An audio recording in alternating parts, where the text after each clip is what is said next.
Hi, welcome to Snacks and Stacks. My name is Cindy, and this is where we talk about books, TV, and movies. This book, this big chunky book. This book is just over 800 pages. I've seen it everywhere. Came out in 2019, right before the pandemic. So I'm sure everyone was at home reading this during the pandemic, all our fantasy lovers. I had seen it and was super duper scared and just looked at the size of it and thought, that is a big ask. Which I think is silly because a lot of times I will listen to longer books. And in fact, when I went through my Goodreads and did it by page count, I think one of the Harry Potter books is longer than this. But usually the longer books that I consume are by audiobook. So I saw that Winter is also around the same size. Lunar Chronicles is one of my favorite series. Although that book has always felt very long to me, I have always been fine, to re-listen to it and enjoy it. Having that in mind, I decided that I was in a bit of a reading slump, and so I picked up the biggest book because I was like, if I don't feel like reading anything, almost, I don't know why, I was like, I'm gonna read the biggest book I own. The prequel to this is actually longer, but I've seen a lot of people say to read this one first. Gotta put it down.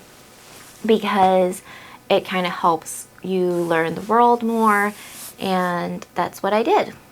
Do you wanna do this review together? You wanna talk about this book together? Hello. Okay, Sadie wants to be in this video, I think. Actually, she just wants pets, and I want her to be in the video. I don't think you guys have met her. This is Sadie. She is our 8-year-old German Shepherd. She thinks she's a lap dog forever and ever, and she is extremely sweet. And you probably haven't met her because normally, hi baby girl, hi. Normally, I'm trying to fix my shirt. Normally, when my husband is home, that is her human. But I get her when my husband's fishing. For those of you who don't know anything about the Priory of the Orange Tree, and you just know it as the giant fantasy book with a dragon on it.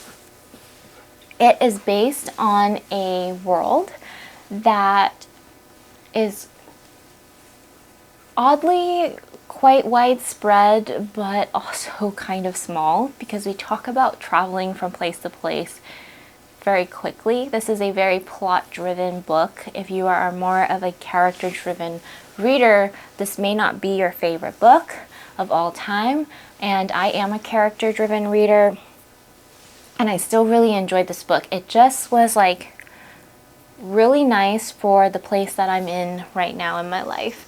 The way Samantha Shannon writes, I have to give her kudos because she's able to write this super complex world in a way that is easy, at least for me, to understand and pick up and to be interested in.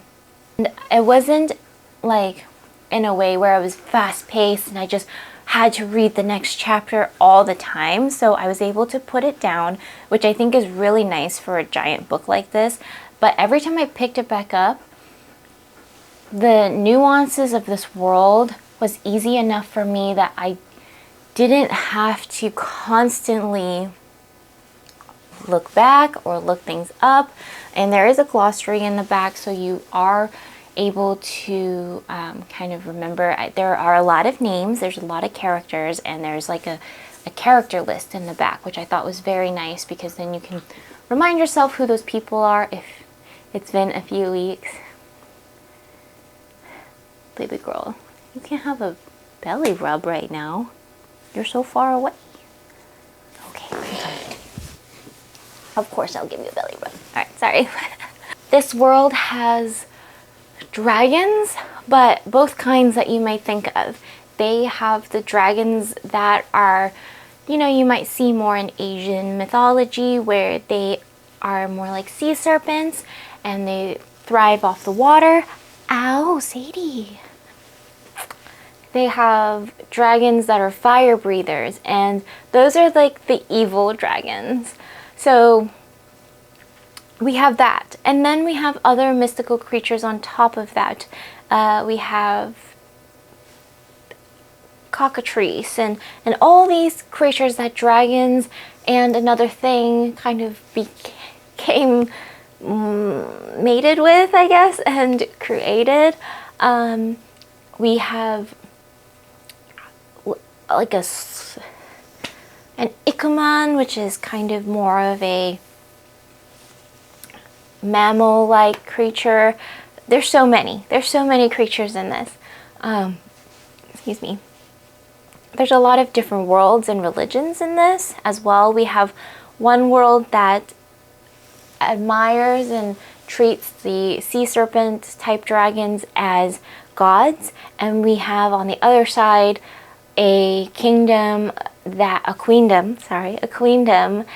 believes that anyone who believes in dragons or love dragons are heretics.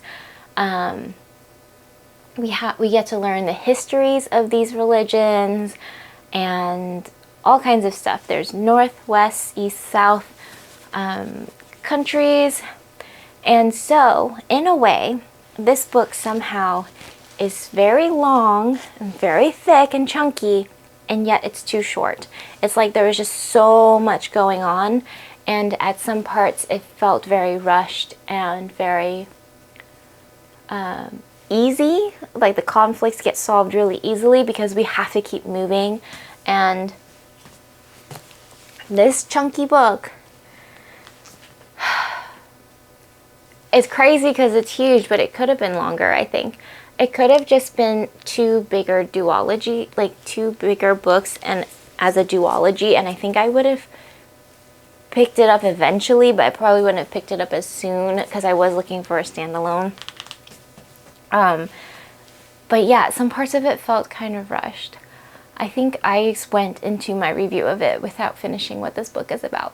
Sorry. So we have dragons in this world. We have different religions in this world. And the big conflict in this world... All right, let me get back up here. I'm not sure what you want. The big conflict in this world is that there is some dragon, some ginormous, crazy, evil dragon called the Nameless One. He's so evil they didn't even name him. And he is to rise again. That's the main conflict in this book.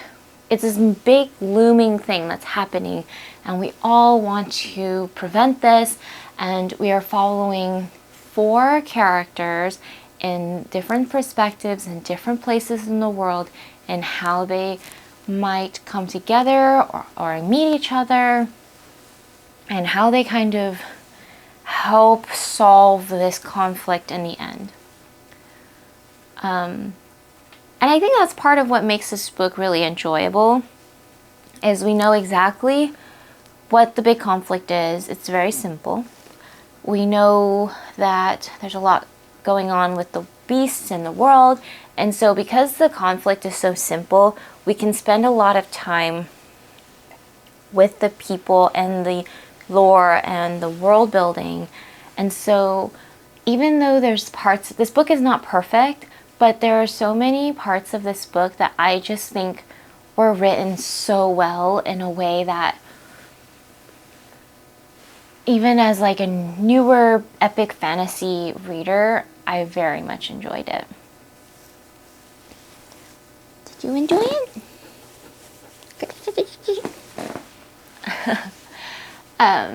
So yeah, I just wanted to do like a little mini chat about the Priory of the Orange Tree and get more people to read it, because I think it's a great chunky book, and even though it's daunting, I think it's written in such a way. It took me weeks to read this book because I read it only physically, but I will tell you that I didn't bring it with me on vacation because it's so big, and I was like, I don't want to bring such a big book. And when I was on vacation, I tried to read 2 other books and DNF both of them, and when I came back, I finished the rest of the book in a day because I just really wanted to find out how it ended. Not only will you feel such a sense of like completion when you finish this 800-page book, but I think you'll also find that the story within it is very good. I'm telling you it's not perfect because I don't want your expectations to be very high. I've seen very like agreeable, dissatisfied reviews about it. I understand where some people might be coming from. I get it. I just think that for kind of like a giant standalone, you get to learn so much about the world, and a lot of things that are glossed over are things that I'm not really good at reading. Like, I'm not great at reading battle scenes, and I'm not great at reading about like certain things, but well, let's just say I'm not really great about reading battle scenes. Like, I can't quite imagine them as well, and so like those being kind of short and sweet was nice. There is a romance in this book that I felt kind of came out of nowhere, but we have to also be understanding that this is not a romance book, so it's not going to go into, and we're not in the perspective of the like a first person perspective, so we don't get kind of the longing looks or the aching, you know. We are looking at this very much from like an outside view, and I don't know, I just think it's done so well. There's something about the way it's written that's just done so well for such a big epic fantasy that I really enjoyed it. I will be reading the prequel, but because it's taking place so far behind this world, this time period, I think I'm okay to wait a bit before I dive into it. But yeah, that is my quick little explanation and review of the biggest book I have ever physically read, and I'm very proud of myself for finishing it. If you have read this book, please let me know your thoughts. If you haven't read this book and you know are scared by the size, I hope you'll give it a try anyways. Happy reading, happy snacking, and I hope to see you guys next time.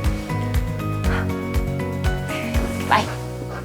Oh gosh, I can't reach.